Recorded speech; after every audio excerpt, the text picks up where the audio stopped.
Illum huwa l-Jum Internazzjonali tal-Klieb fejn propju f'dan il-jum noħolqu aktar għarfien dwar l-akbar ħabib tal-bniedem. Ninsabu hawnhekk fid-Dipartiment tal-Ħarsien tal-Annimali fejn iltqajna ma' Hope, Tina u Tinker. Hope, Tinker u Tina huma tletti klieb fost madwar 70 kelb residenti għand id-Dipartiment tal-Ħarsien tal-Annimali li bħalissa jistennew bil-ħerqa biex jingħataw ċans ieħor għal ħajja aħjar. Tkellimna ma' Louise Sarpa li taħdem jitfit ma' Dipartiment tal-Ħarsien tal-Annimali brabta mal-adozzjonijiet. Kelmitna aktar fid-dettall dwar dawn it-tletti klieb li minkejja li mhumiex ġriewi xorta waħda joffru mħabba kbira. Tina waħda mill-anzjani tagħna fil-fatt, waħda mis-senior dogs, kelba ħelwa ħafna. Kelba miex kurrentement għadbati minn kondizzjonijiet li jiġu bil-bixjuħija jew bis-sand fly.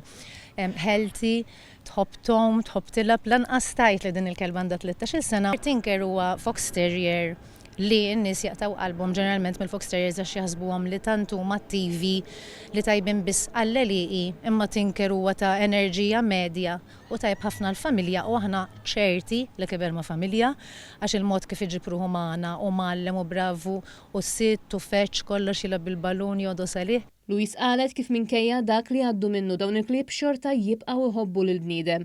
Il-kelba Hope fil-waqt li nstabet fi stat ħażin ħafna saħansitra kellha wkoll toqba fis-saqaf ta' ħalqa li l-kawża tagħha x'aktarx saret b'negliġenza. Hope hija kelba middle-aged li ġiet għandna fi stat gravi ħafna. Ħabba leishmania li hija aktar magħrufa bħala sandfly. Ħabba sandfly ma ġietx trattata għand min kienet u ġiet għandna nixfa ewda bajneja kollhom pass u hekk li jirrikjedi ħafna trattament qabel ma fetħithom sew u bdiet tara sew. Illum il-ġurnata rajtuha. Anzi, għettaxin iżdejjed irnamluha fuq id-dita. Il-ġilda bellezza, għajneja issa orrajt.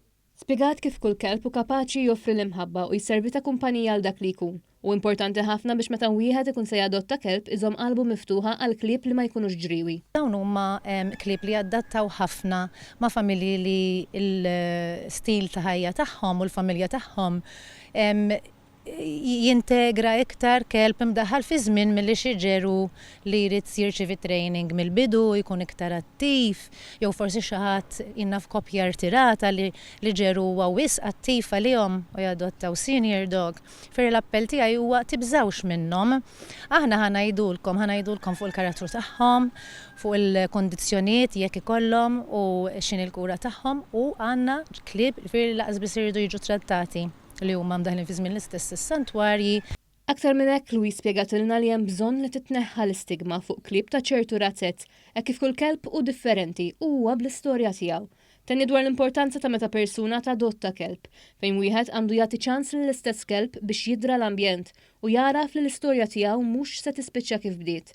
Intant kull min hu interessat biex jadotta kelb fih dan id-Dipartiment tal-Ħarsien tal-Annimali jista' jibgħat messaġġ fuq il-paġna uffiċjali ta' Facebook tad-Dipartiment Animal Welfare Malta jew fuq il-paġna Rescued is my favorite breed Lulu Warpa.